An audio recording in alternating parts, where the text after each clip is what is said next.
Irmãos, o primeiro hino que nós acabamos de cantar,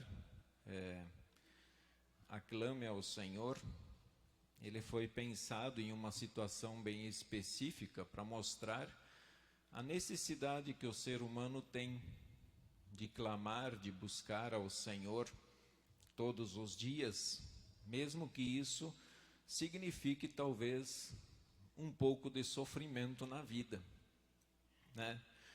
Trago para vocês um comentário aqui no site do Conselho Federal de Medicina, tem uma nota, e essa nota diz o seguinte: o Conselho Federal de Medicina encaminhará ao Supremo Tribunal Federal argumentos em defesa da manutenção da resolução tal que proíbe o médico de realizar a assistolia fetal para interrupção da gravidez acima de 22 semanas em casos decorrentes de estupro. A norma foi aprovada pelo plenário da autarquia e publicada no Diário Oficial da União no começo de abril, mas na sexta-feira, dia 17, o ministro Alexandre de Moraes decidiu, por meio de liminar, suspender temporariamente seus efeitos. E aí, eu sei que temos médicos na congregação e eles sabem o que é uma assistolia fetal. Procurei na internet e aí apareceu, não é um procedimento simples e isento de sofrimento. Na prática, para que o aborto seja realizado, antes disso é injetada no coração do feto uma solução de cloreto de potássio e de lidocaína. Num ser já formado, essa substância agirá causando a sua morte, diz a nota. E parece que essa forma de matar a criança estava proibida até em usar em animais. E aí acontecem essas coisas. E aí diz, em caráter de urgência, um homem toma uma decisão, decide que crianças devem ser mortas de maneira brutal. E essa urgência é pela Agenda 2030, que prevê empoderar todas as mulheres e meninas. Cumprir esta agenda significa matar vidas inocentes. Qualquer um que pensar diferente desta agenda é um antidemocrata e precisa ser punido e banido. Temos a obrigação moral e cristã de lutar pela vida destes inocentes.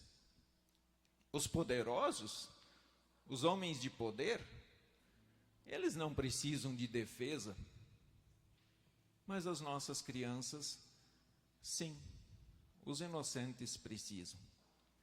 E antes que pensem e falem qualquer coisa, aborto sempre foi condenado por Deus.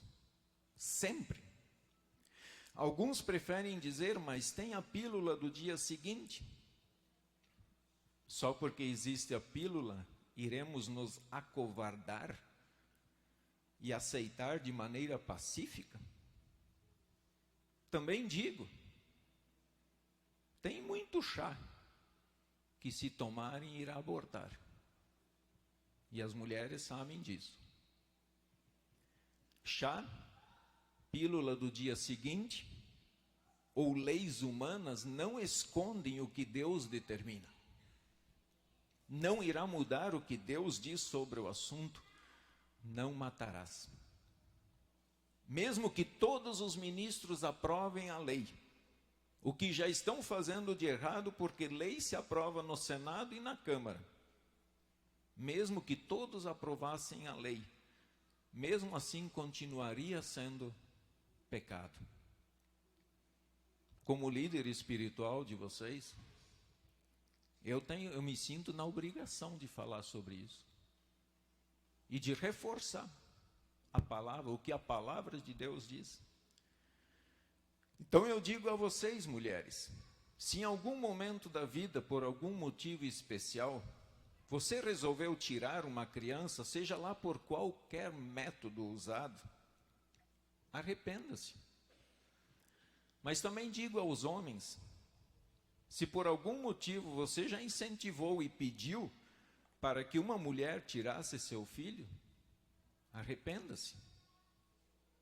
Como pai, chefe e sacerdote do lar, compete a você ensinar a sua esposa e mãe, a mãe dos seus filhos, que isso é pecado.